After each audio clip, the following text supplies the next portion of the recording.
Welcome to an education-focused third House meeting with Representative Ryan Lauer and Senator Greg Walker. This third House meeting is being hosted by the Columbus Educators Association. My name is Alan Birkemeier. I'm an associate representative for CEA and a resident of Brown County, and I'll be moderating on behalf of CEA. We want to start by thanking Senator Walker and Representative Lauer for taking time out of their busy schedules to meet with us and have a conversation about educated-related legislation working its way through the State House. As a reminder to our viewers, the legislative session is halfway done. Beginning next week, bills that have made it through the Senate will be considered by the House, and bills that have made it through the House will be considered by the Senate.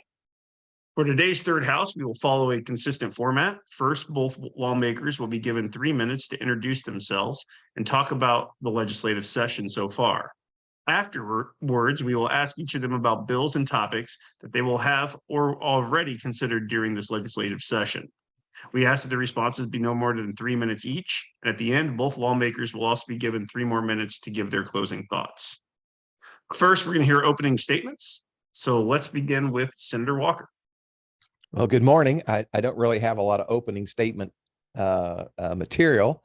I'll just say that I guess, first of all, I appreciate you taking your time this morning, too. It is at the halfway point. There's a little more time to be reflective and look at the course of what has moved. Right now, I'm mostly looking at bills that are coming over to the committee on which I'm assigned or which I chair. And those are already starting to populate on the Senate side. Largely, I'm working as chairman of family and children. It's mostly issues dealing with child services, foster families, those kind of matters. Been working on also expanding access to basic services for low income, both through TANF and through the WIC program. I've got Senate Bill 376 moving over to the House to try to open that up some. There's some good mental health issues that have left the Senate. I think that would be of interest to any educator in trying to get more attention to community support and resources for mental health.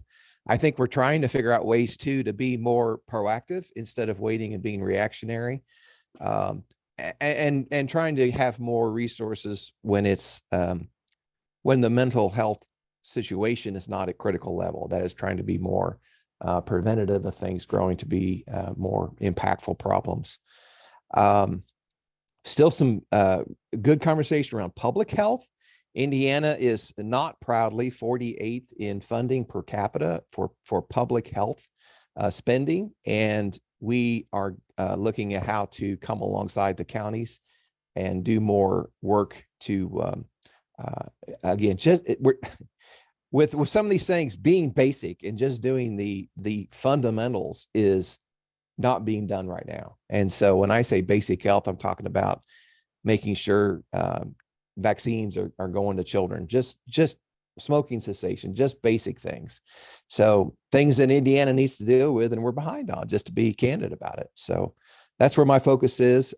Clearly the education bills always take a big part of our attention. I don't serve on the education committees, but I do read through those bills and interact with the legislators that are carrying that legislation. And they've heard some of my opinions already, and they will continue to hear some of my opinions on some of those matters. Thank you, Senator Walker. Next, Representative Lauer. Thank you, Alan, and good morning, everybody. It's exciting to be able to join you this morning. I know there's probably teachers on the call, and I just want to say I appreciate very much what you do for the kids and for our community. My parents were educators, and it's something that's so important, not only to our community, but across the state. Our main responsibility in the House constitutionally is to pass the budget. And so I thought I would use my time to talk about House Bill 1001, which is the budget that the House passed, sending it over to the Senate. Also, I want to make sure to recognize the great conversations I've had during this first half of the session. I've met with school board members. I've met with the administration, teachers, individual parents, and students. So there's one student that certainly stuck out to me in our PAGE program. She came over to PAGE at the State House, and when I asked her, what she wanted to do, and when she got older, she wanted to be a teacher, and that was good to hear, because we need to make sure that we're getting good people into the profession, and also supporting that from a financial and a priority standpoint. So House Bill 1001 is the budget, and there's quite a bit to it, but I'm going to focus on the budget portions and that relate more to education in this meeting. So very, very excited about the funding and the priorities this session for education. We're strengthening all our commitments to students and teachers. The budget invests an additional $2 billion for K through 12 education over the biennium, so that we're a 2-year budget. This is the most dollars ever appropriated for K through 12 student funding. We're increasing the K through 12 student formula, the funding formula, by 1.6 billion, or about 11% increase. We're also increasing funding for adult learners, which I've always found to be very important. We can't stop education after high school. For those that go to college, that's great, but there's other opportunities for lifetime learning, and we do a good job here in Bartholomew County on that. We want to keep supporting that. So 17 million new dollars for adult learning. We double the appropriation for teaching scholarships. I mentioned that student that I met.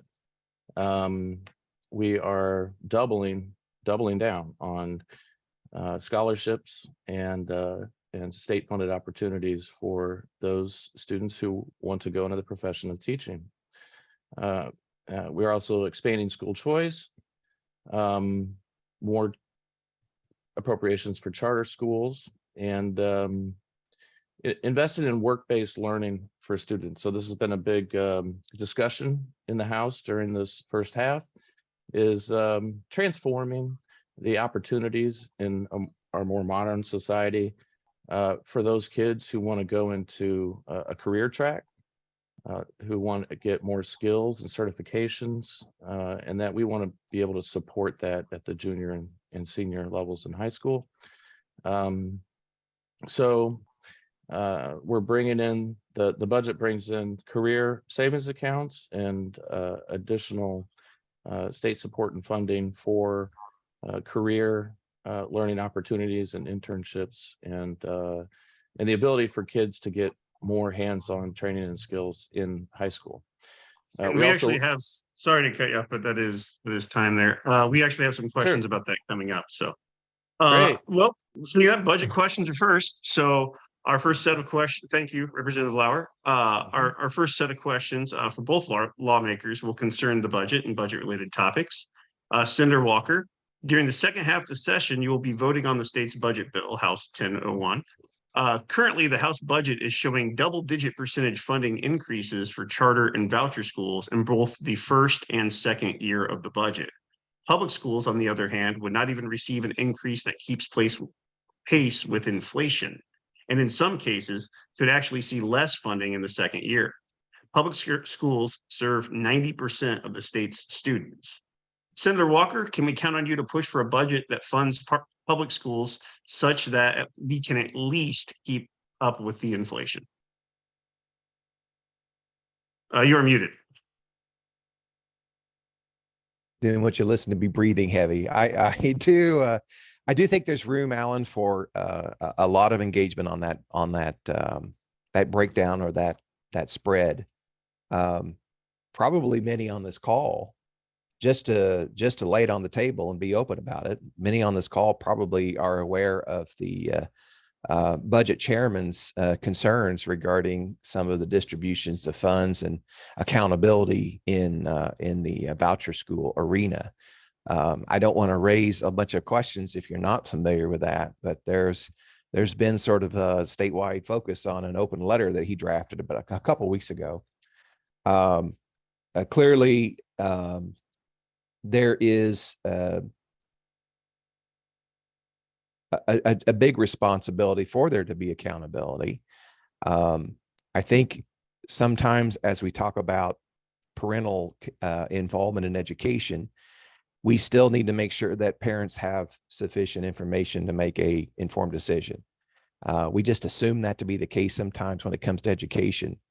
I will always support the things that give those avenues, but it seems as though we are by the budget trying to influence those avenues for education. So even one who does believe in lots of inclusion of the family in those decision-making models, I'm not sure that we're emphasizing the funding that's commensurate to how those decisions are being made, rather than trying to move those decisions in a different direction.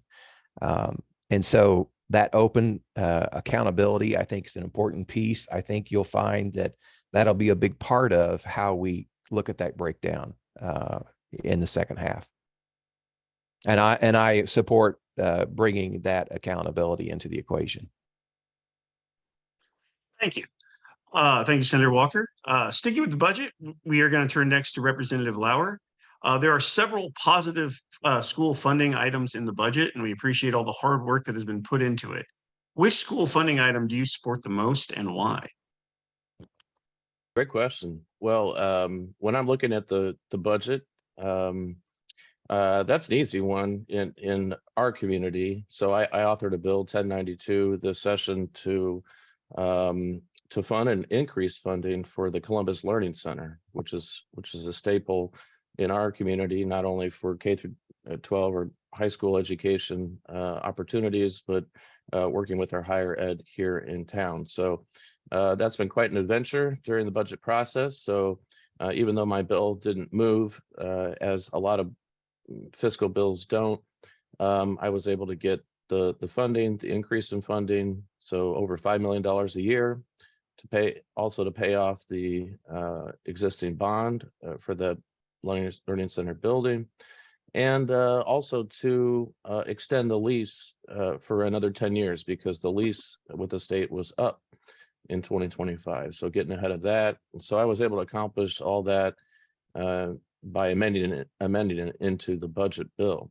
So that would be my answer on that for our community. However, I'm also very cognizant and was very vocal to make sure that we are paying attention to the needs of our communities in our public schools. I'm a strong supporter of public education.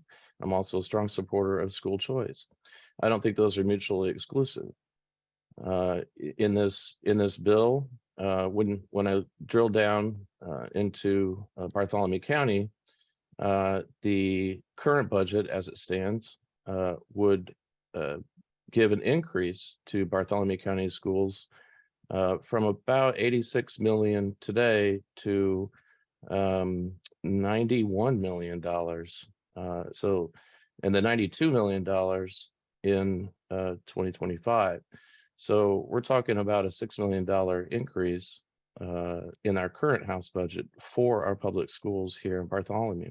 So that, to me, that's something to celebrate, that we're able as a state to, since we're financially responsible, since we've been fiscally responsible, the structure and framework of our budget is also very important. We're also paying down a quarter billion dollars and higher, actually, almost $500 million over the biennium to the retired teachers fund, and the retirement fund, and lots of other opportunities. So, for example, here in Bartholomew County, we would actually double our funding that we receive from the state for academic honors performance. That's something to celebrate. And we're also increasing by at least 25% non-English speaking resources. I think that's important as well. But the general foundation and the amount of dollars the state provides for every student is increasing, I think, quite significantly. And we're going to see that benefit here in Bartholomew County for our public schools. And that's something I am vocal about at the State House to make sure that we are giving the resources and the funding available to educate all of our children in Bartholomew County. And I'll just add one last thing. Still very proud of our budget from 2 years ago. We had, of course, great discussions on that. The result of that budget from 2 years ago, which was at the time the largest increase in public education funding in Indiana, we realized every single teacher received a raise in Bartholomew County, and some very significantly. And I applaud that, and I'm glad that our school board is recognizing that these funds, I think, should proportionally go to teachers or disproportionately go to teachers' pay. And I hope that trend continues with this new budget. Thank you. Thank you, Representative Lauer. All right, Senator Walker. We are going to now talk about another part of the proposed House budget, which would place an artificial cap on the tax rate for school operation funds. For viewers who aren't familiar with how schools are funded, the operations fund is used for things like transporting kids to and from school meals, facility maintenance, and more. If this part of the budget passes, BCSC could lose something in the range of 10 million to 18 million over the next 9 years. Senator Walker, knowing the fiscal impact it would have on BCSC schools, do you support this tax cap remaining in the budget? Why or why not? Well, even before you talk about the fiscal impact, just identifying, as I understand this mechanism, I think Representative Jeff Thompson's sort of the mastermind there. Smart guy. I hate to say I don't like his ideas necessarily, because he's very good with working through the numbers on things. He is, I think, focusing on the tax relief aspect of it in terms of we recognize the assessed valuation growth in homes and what that's doing, even when there's not a rate increase or even a rate decrease. Just the AV times the rate is making for tax bills that are growing at a alarming rate in some communities. And so I understand, and I am sympathetic to the reason he wants to do that. But even regardless, as I said, of the actual dollar impact, the concern I have with a mechanism like that is, with all of the controls we already have in property tax growth, anything that continues to try to delay the inevitable increase in values or the increase in tax assessments tends to create a cliff. There tends to be a hold on the growth. And I've been around long enough to see this happen in the past. You delay the increases that otherwise would fall under the current modeling. And then you come to the point where you got to let the dam breaks. You got to let that go through.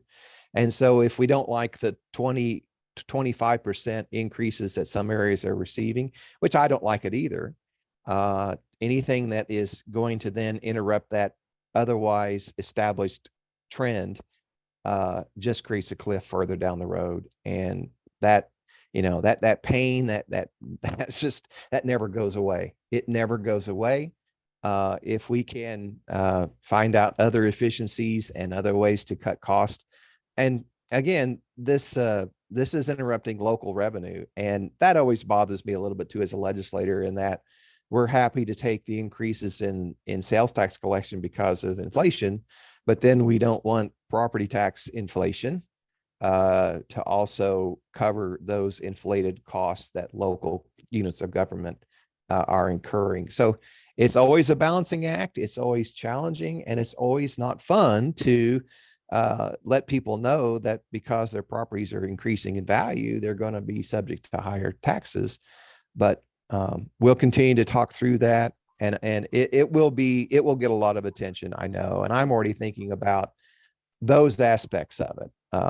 I love to find ways to find lasting permanent tax relief rather than keep playing with the formula as a way to delay what otherwise is incurring. Thank you, Senator Walker. Representative Lauer, we want your perspective on the cap of the tax hike rate for school operation funds. Both Bartholomew County schools, both Bartholomew County school systems have managed tax rates responsibly, but are above the 40 cents cap, and will lose millions in funding. What solutions are being discussed that won't reduce funding for our local schools? Sure. I appreciate your question. I might differ in the explanation of that. So we definitely have increased funding for the state foundation and tuition assistance that will be coming in for Bartholomew. That'll be an increase. I think what the question refers to is tax policy, and we've been concerned about all the rising and expected to rise property tax bills that we're getting, and that's happening across the state. As those bills come in, your assessed value is increasing across the state and here in Bartholomew County. And so even if you have the same tax rate, each of the tax units will be receiving more money. So the city, the county, the library, the schools.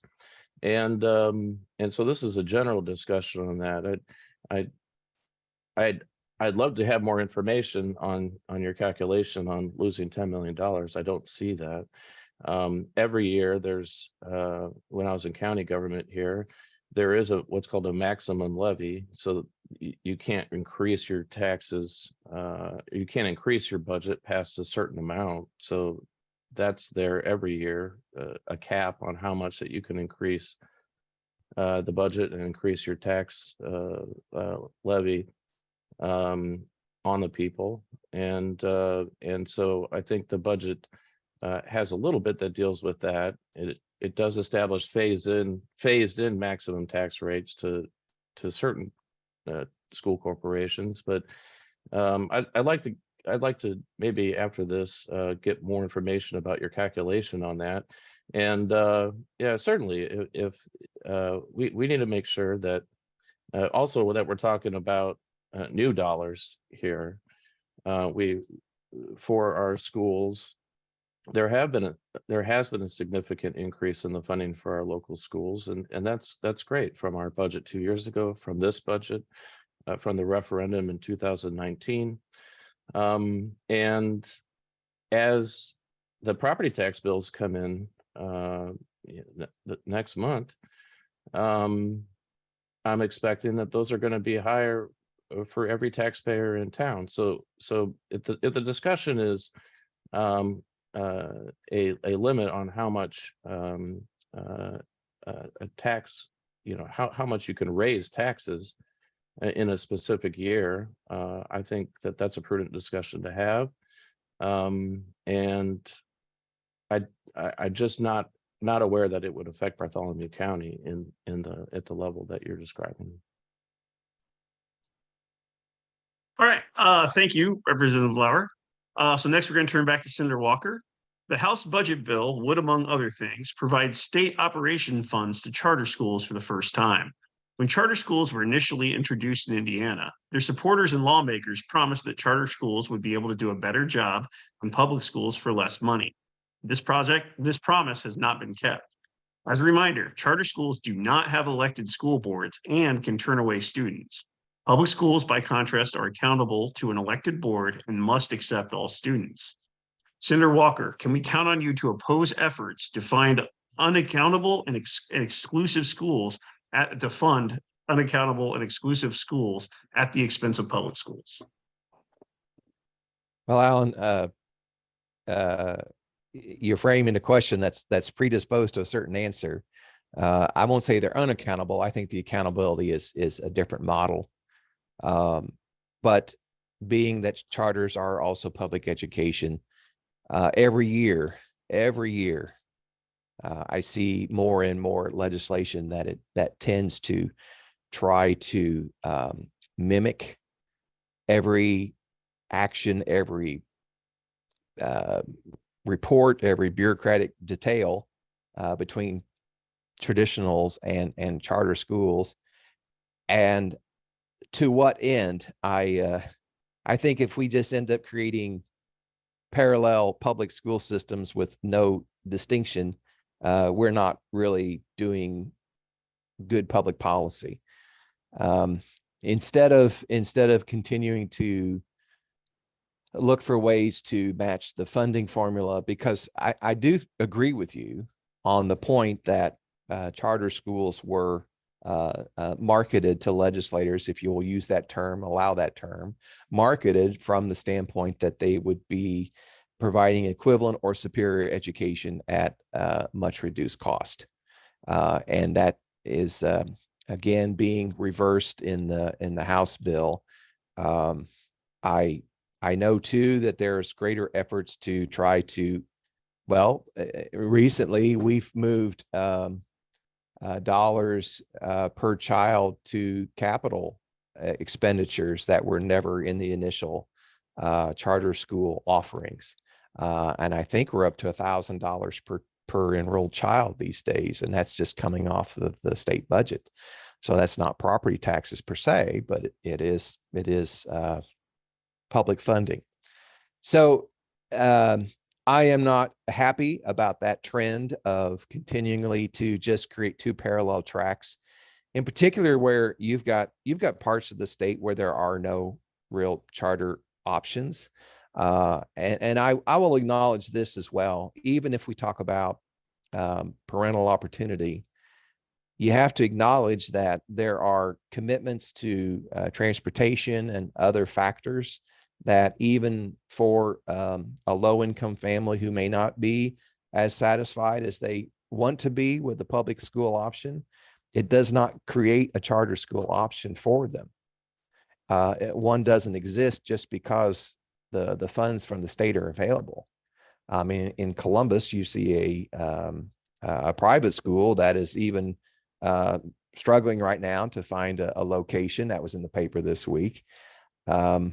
And I don't think that without addressing what our end goal is with the tracks of charter and public schools, I'm having greater and greater difficulty appreciating what the difference is. And is the difference contributing to a better model of public policy? I think one of the other selling points we heard is that if we allow for more flexibility and innovation, eventually those same allowances, when they're contributing to good outcomes, should migrate over to the traditional school model. And I don't know of anything at this point in the years I've watched this, that there's been any practice or policy that proved to be effective in the charter school environment that has migrated to the public education system, to the broader traditional schools.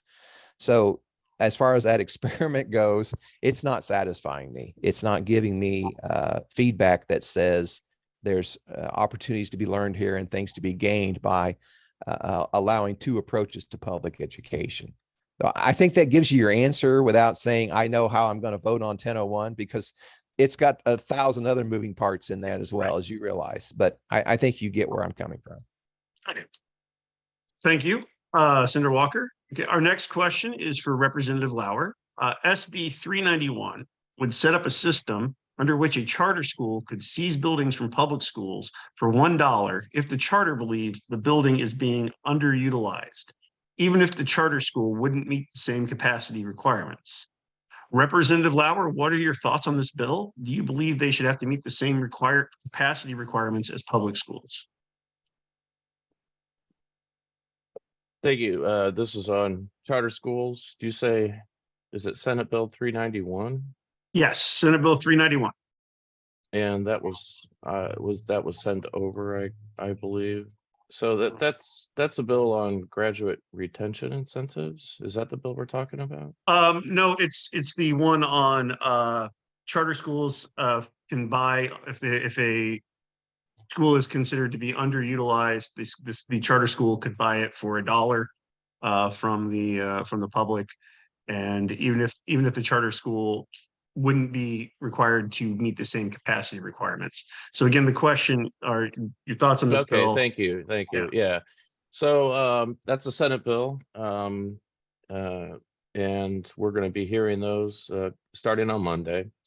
I'll just talk generally about this. We've had debates over the years on those. In the past, the discussions are around what to do with school buildings that are abandoned. So if a public school leaves or decides to downsize the number of schools, Indianapolis or other jurisdictions, the question is, what should be done with that school building? It's a public building, and the current law allows basically first rights. So a charter school, a public charter school, would be able to buy that, have the first option to buy that before it goes on the general real estate market for $1. The idea is that's a public building, and that we're going to continue public education down that road. So I think that the term underutilized school building, I'll have to understand exactly what the bill describes that is, and what's the problem trying to solve. So not having seen the committee discussion and the testimony on 390 bill, Senate Bill 391, I think I'll have to leave it at that. But I can confidently say that that we shouldn't be having takeovers of schools without a mutual agreement there. So I will put that on my list to make sure I'm following that bill as it comes over. And thank you for that question. But I'll have to look into what exactly, and maybe Senator Walker could help me out with that after this meeting. Thank you, Representative Lauer. The next question for Senator Walker pertains to both the House budget and HB 1002. Both the budget and HB 1002 would create career scholarship accounts, or CSAs, a form of voucher that would give public money to private companies that work with students. BCSC's C4 program is the largest secondary vocational program in the state and has built strong connections between the private sector and students. Schools would not be able to receive both CSAs and CTE funding for the same student. So this new voucher program could financially hurt our school's very successful vocational program. Senator Walker, what can we do to support existing CTE programs and a CSA program? And again, I want to point out, not Columbus Signature Academy, it's the career scholarship accounts. There you go. I apologize. I have not looked at this one in any great detail at this point, Alan. I'm just looking through the digest here real quickly. To me, when I scan through the digest and I know of Representative Goodrich's interest in vocational education, he's a contractor. He likes to build things, and he's looking for workforce that is career ready for being involved in the trades. So I can appreciate that his intention and the outcome may differ, but I think his intent is good. As I'm looking at this, you're saying that it does. Is it requiring the vocational program to choose a track as to how they pay for their scholarship opportunities? Is that the issue that you're raising with this? Basically, if a student is involved in that and a student is involved in the CTE program, we could only get funding for one. We would not be able to. So basically, yeah, at some point a choice, it appears, would have to be made. Okay. Either between the CSA or C4. I was just on the face of it, I suppose if that choice doesn't end up in an overall decline in opportunity and funding for those students in these tracks, then this might be an attempt at putting a statement in there that prevents what we would call double dipping, and that is funding the same agenda or the same programming twice. So it's another one I like Representative Lauer. I'm gonna have to put on my to-do list and try to understand the funding mechanism a little bit more, and maybe the fiscal note on this bill will tell me some more about that. But in general, if it's going to be something that your concern is will reduce opportunities for that particular programming, then it probably shouldn't be crafted in that way. That's the easy answer. I don't want to take away what's already existing in terms of, because I although I don't build things, I also appreciate that there are plenty of students that can really thrive in a vocational environment, and there are certainly great career opportunities in those fields as well. So I'll definitely take a look at that one. Thank you. Thanks for your thoughts, Senator Walker. Now we're going to switch gears and move away from the budget. So next, we want to ask Representative Lauer about a bill that has classroom teachers and librarians on edge. SB 12 would remove a legal defense for public school librarians regarding material that some might consider harmful to minors. Teachers and librarians worry that this bill will lead to some trying to censor or ban materials that are not harmful to minors, but merely contain ideas or content with which they personally disagree. The author of this bill, Senator Toms, specifically said he hopes this bill has a chilling effect on school library books. Representative Lauer, during last year's session, you said that you initially supported a bill similar to SB 12, ultimately thought it was good that it died before making it to the House. Do you still feel the same way, and will you oppose SB 12? Yes, thank you. I am aware of SB 12 moving along. We've had discussions on it with my colleagues across the hallway as well, and I'm looking to see how it's going to traverse through the House. I don't think it'll be going to any committees that I'm on necessarily. But on its face, as I read it, I think it's definitely different from previous year's bills. The author, as you mentioned, Senator Tomes, I think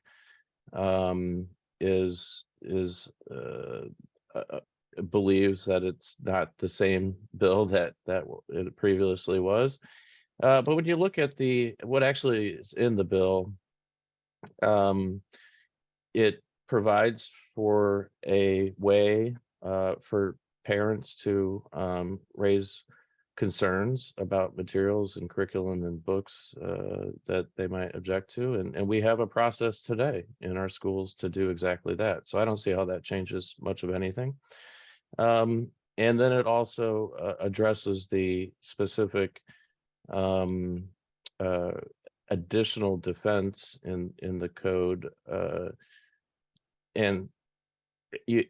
We have to be clear, we're talking about existing code of providing harmful and obscene materials to minors, something that's already illegal, that would be illegal on the sidewalk outside the school.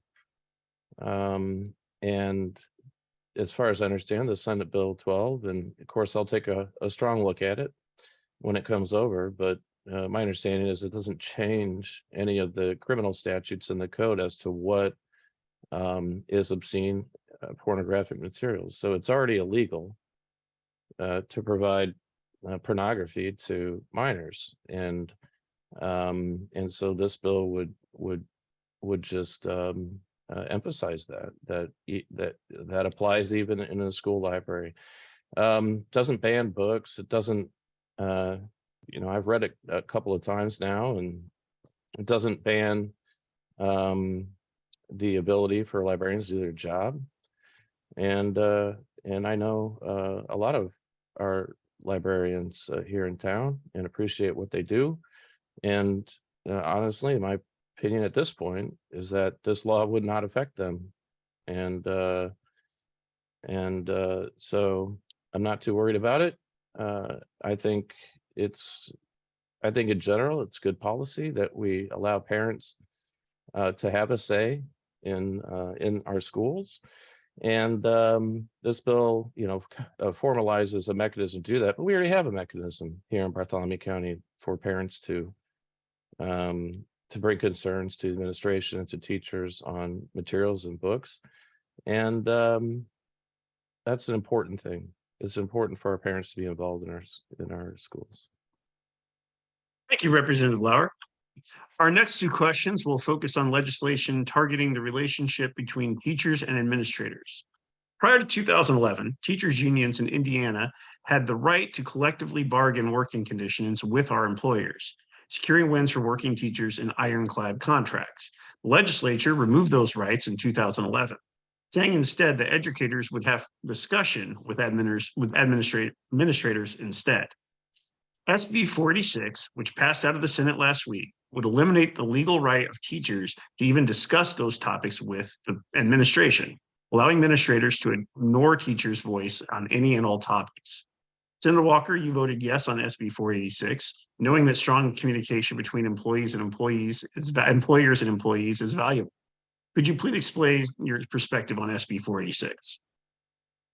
Yeah, Alan, I think we talked about this bill. There was a group a couple weeks ago that came up to visit, and I was in a quandary on the bill, and the quandary was, I thought that there was still room to find a better middle ground.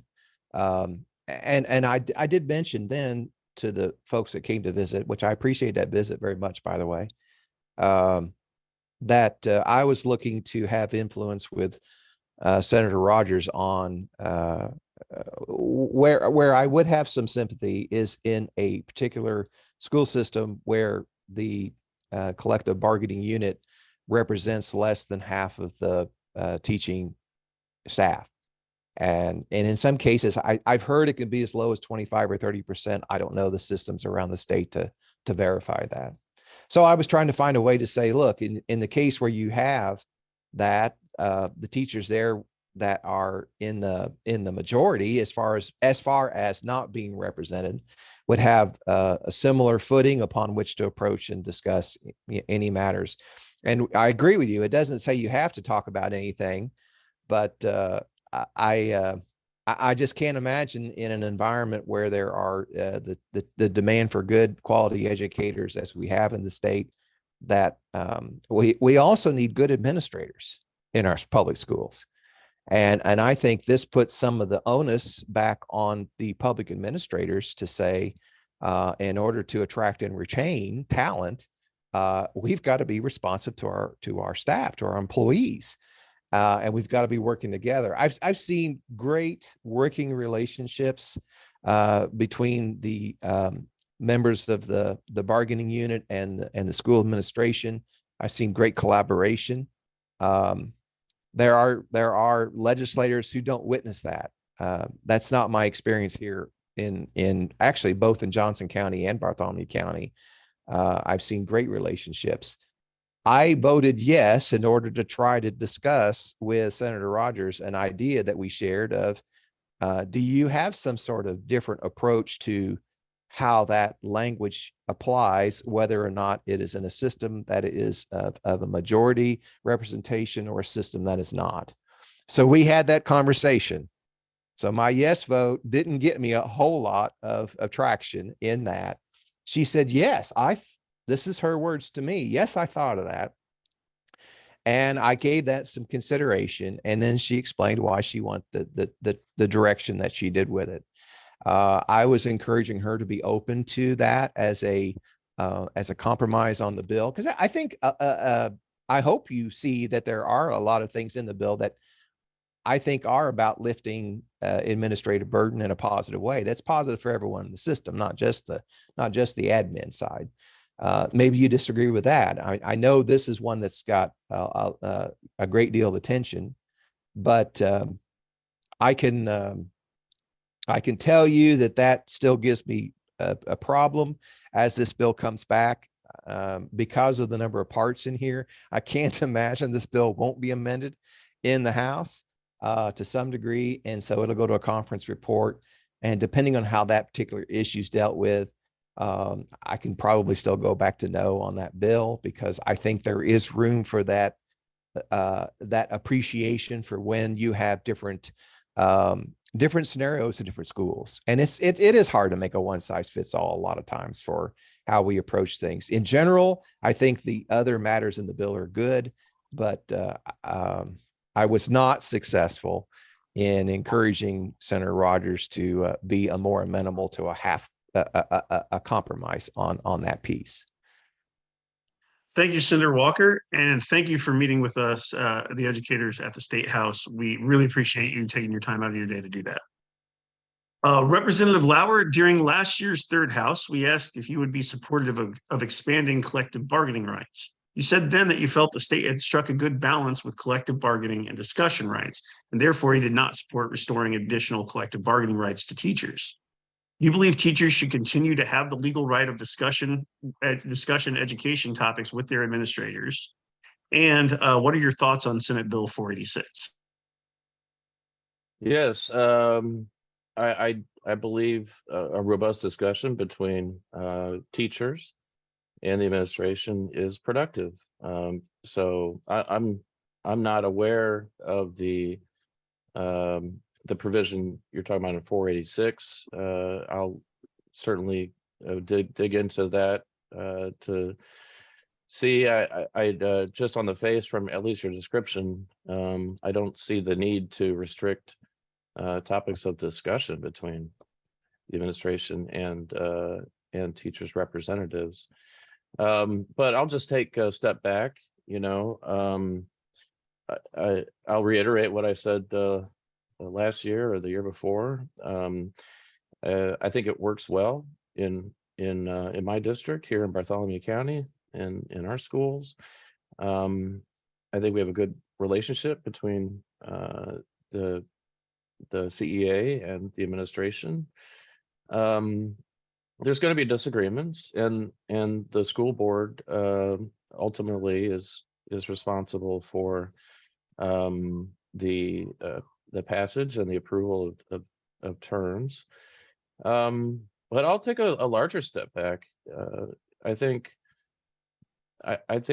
it's reasonable to start discussing other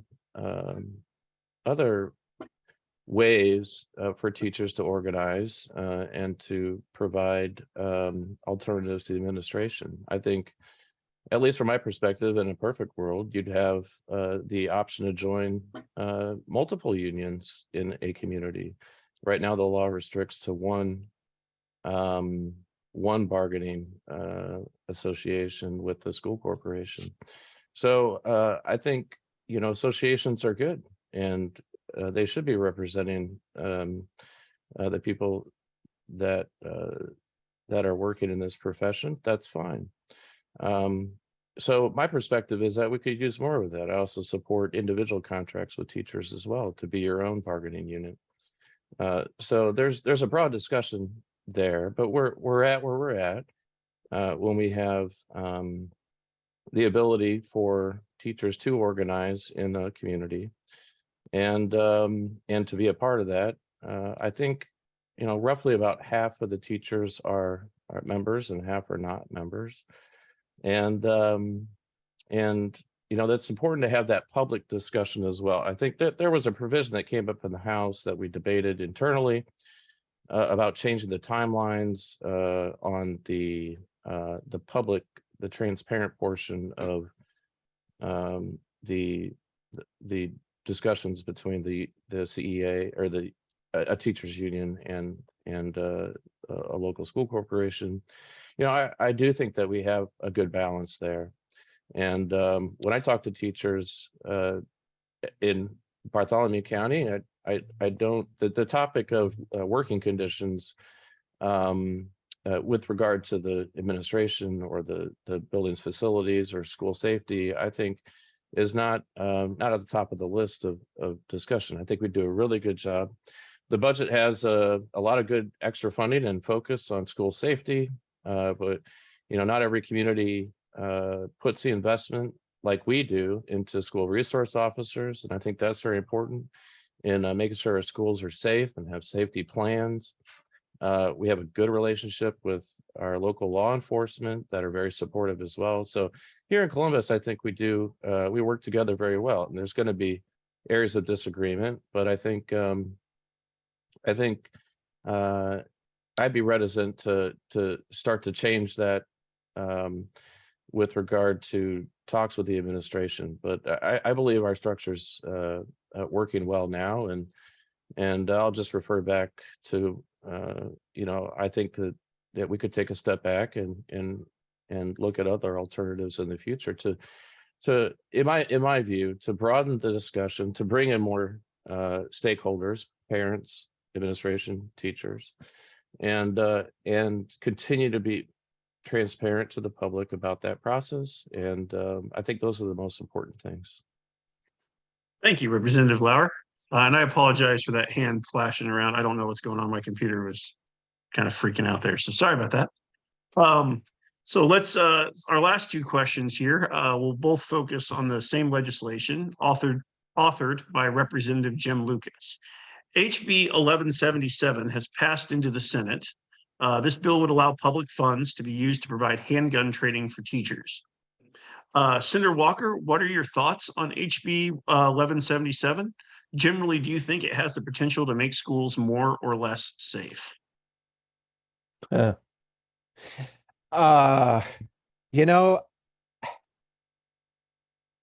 think there's a lot of decisions that have to be made before a instructor decides they want to have access to a handgun in a school building. I will hearken back to a school teacher who used to serve in Bartholomew County schools, was also a close friend. And he was also a National Rifle Association instructor. No one had to pay for his training. He was training others. And it was, in his opinion, a detriment to school safety that he did not have access to a firearm while teaching. Now, this gentleman, no longer teaching today, has retired. He is clearly the exception to the rule. To me, the bill is ineffective in that if anyone has that passion and feels that they can be involved in the public safety aspect of what goes on in the school, then they're going to take care of that. So I don't think this moves the needle one way or the other. But I want to emphasize, I think that's a decision of, obviously, the school corporation has to support that decision, first of all, before that's allowed. But it is allowed on a system by system level, is my understanding. And there was a school superintendent who made a very passionate argument a couple of years ago that opened up that concept in the General Assembly. But he's an administrator from the building. I hope we never have the data that shows whether he was right or not, to be honest with you. I mean, I'll tell you candidly, our kids are a lot more at risk of being in an automobile accident surrounding a school bus than they are dying from an attack. And I'm glad it's not the other way around. But when we talk about school safety, there's, I think, more higher priorities than how many guns are available within a building. So I kind of see the bill as it doesn't make a big difference. That's my view of it. Thank you. Representative Lauer, you voted in favor of House Bill 1177. As you mentioned, BCSC already works with several armed school resource officers. What has happened locally that led you to support this bill?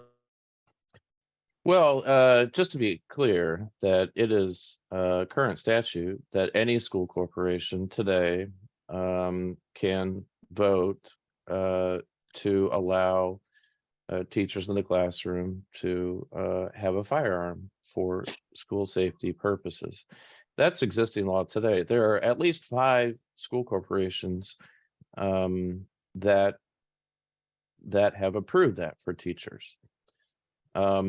And the current law allows each local community to decide if that's reasonable for their safety plan.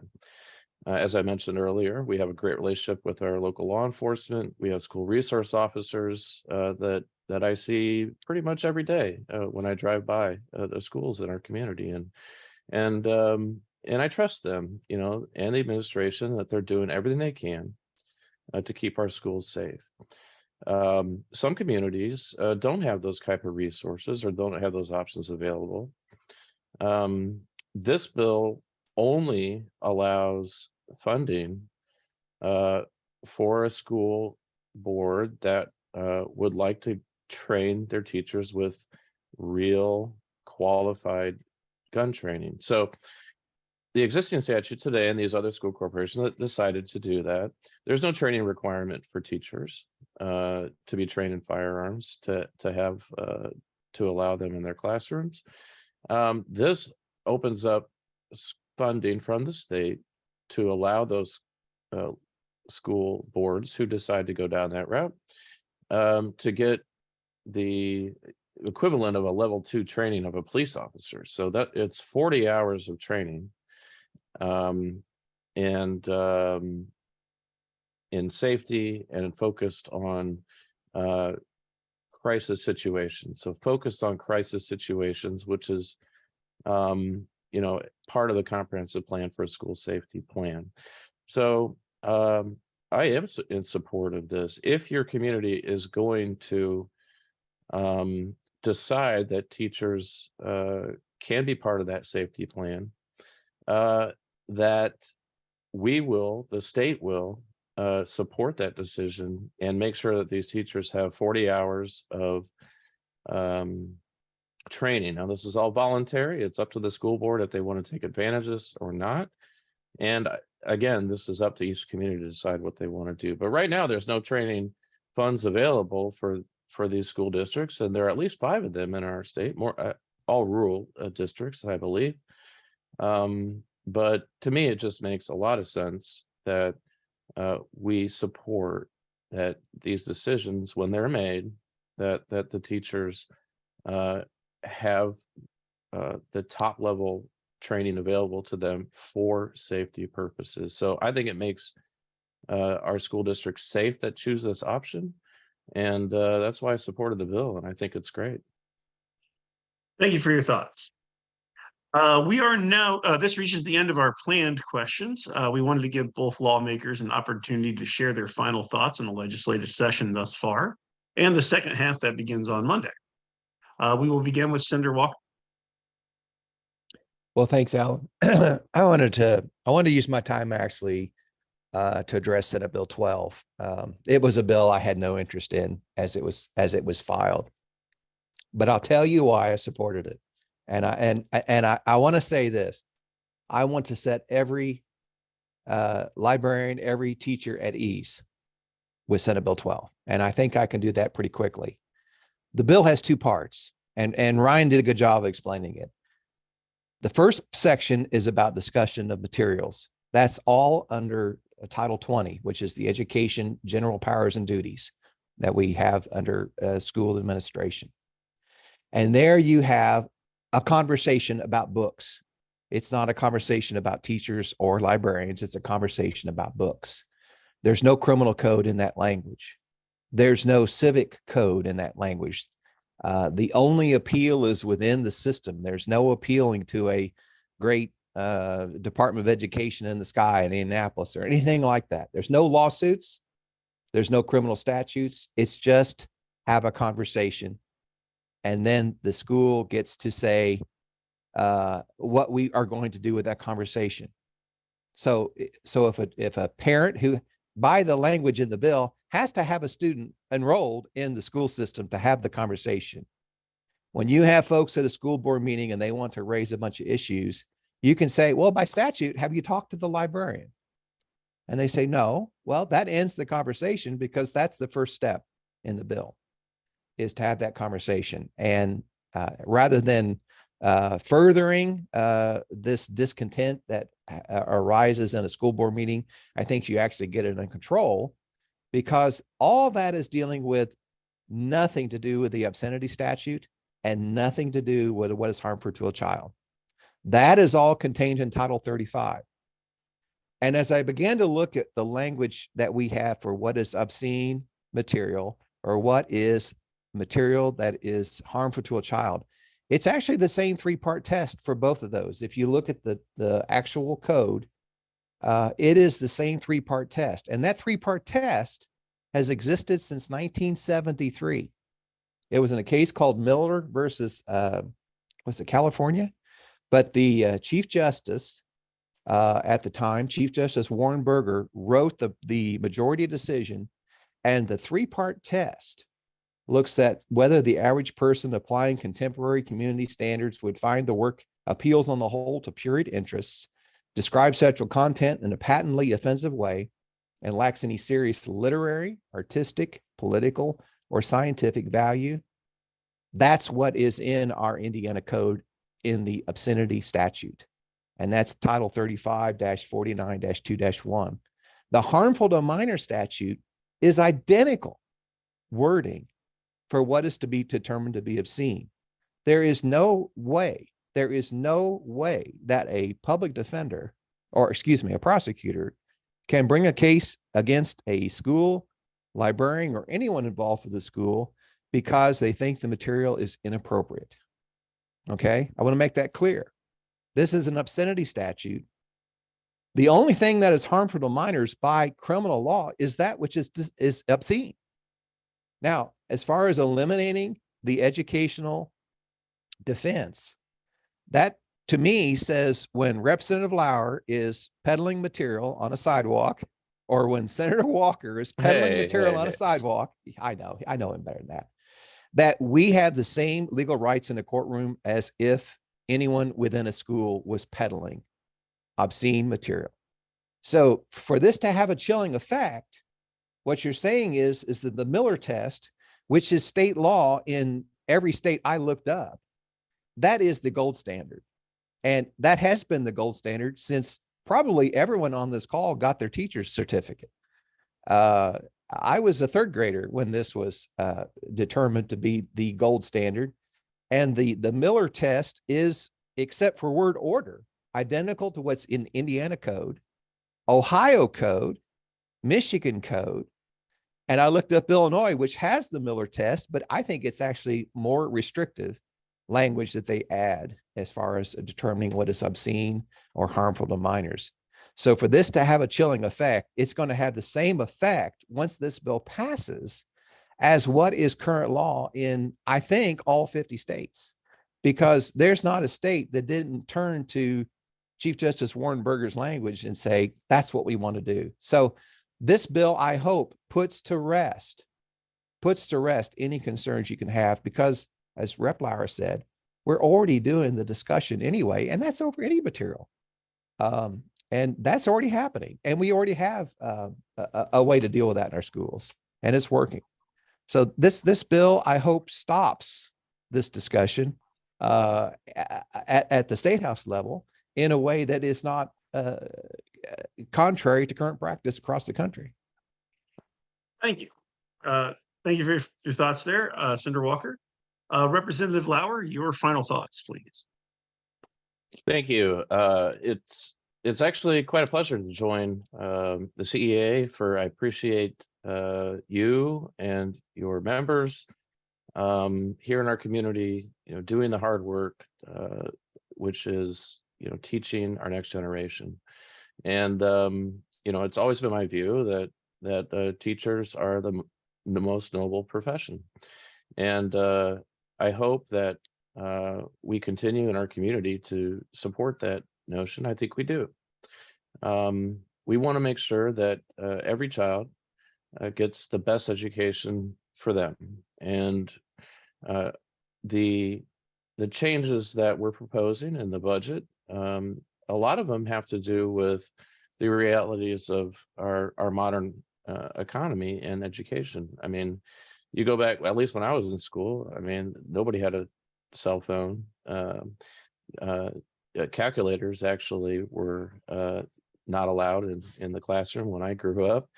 And nowadays, kids have information at their fingertips, but information is different than learning.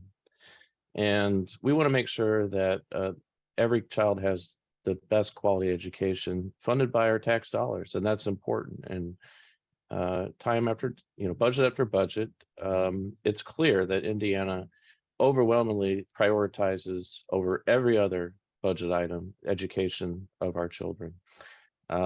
Close to 2/3 of our entire budget goes to education when you add higher ed in there, and nearly half of our entire budget goes to K through 12 education. So some topics were brought up today that will lead the discussion going into the second half of the session. I appreciate that. I'll talk a little bit in closing here on the benefits I think, or I know that this budget from the House is going to help our community. So we're looking at, CTE was brought up earlier. The House budget would increase CTE funding, that's career and technical education funding, here locally over 11%. So an increase and that's a focus of one focus of the House bill, is to really give more flexibility and more opportunities to these kids, especially in junior and senior year, to get the skills, get certifications, get early college credit. I'm talking to families that are able to save thousands and thousands of dollars by the opportunities available to kids in high school who want to and are able to take college level classes. So we want to encourage that. And I think in our community, we have a very good relationship with our higher ed institutions, from IUPUC to Ivy Tech, the Columbus Learning Center, Advanced Manufacturing Facility, our employers in town. This is not a relationship that exists everywhere in every community. And I feel very blessed to be in this community where there's so many good things on education, community involvement, where schools, where higher ed, where our employers, and those that are teaching and training apprentices and internships and skills for these jobs, there are great jobs available and in high demand that deserve, I believe, more flexibility, more investment in our schools. And so this budget helps address that. There's also more money, actually a new program for the robotics competitions, a new fund to really support robotics across the state. Certainly, Bartholomew County schools, Columbus done a fantastic job winning lots of competitions with our robotics program here. And so that's getting official state support that Columbus will benefit from, certainly. We're also raising the general foundation tuition for every student. And as I mentioned, that will realize over $6 million new dollars here in our public schools. So I think there's a bright future ahead for the children in our community, and we could not have that bright future without good teachers and great teachers and support from the citizens, from parents, from the administrators, and our employers to make sure they're working together to just give a bright future to all these kids, and that will lead to a bright future for our state, for our community. So thank you for having me today. I always appreciate it. We have a town hall, a third house on Monday morning as well. And certainly some of these topics will be mentioned. So I hope I see some of you out there. What time is that, and where is it? That is on Zoom Monday morning, the traditional third house with the Chamber of Commerce. So go to the Columbus Area Chamber of Commerce for that link. That's at 8 a.m. this Monday. Well, thank you, Representative Lauer, and thank you, Senator Walker, for attending today. And thank you to all of our viewers for attending today's education-focused third house session. We are grateful to all our lawmakers for speaking with teachers about bills and topics that impact our students, schools, and profession. If you wish to contact Senator Walker or your state senator, you can do so by calling 1-800-382-9467. If you wish to contact Representative Lauer or your state representative, you can do so by calling 1-800-382-9842. This concludes our third house. Recording today's event will be uploaded to the Columbus Educators Association YouTube channel. It's hard to say. And thank you all for attending and have a great rest of your Saturday. Thank you, everyone. Thank you. Thank you, Alex. Thanks.